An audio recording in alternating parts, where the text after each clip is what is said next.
Bakit nga ba dapat na magkasama ang mindset natin sa goals natin? Importante po talaga.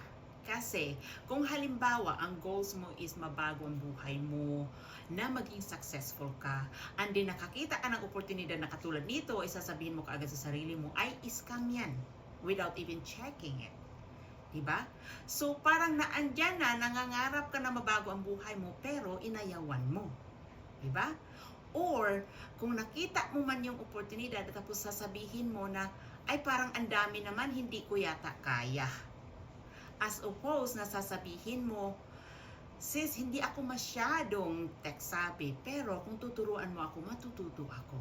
So, binigyan mo ng openness yung utak mo na ma-learn mo ang bagong techniques, bagong skills.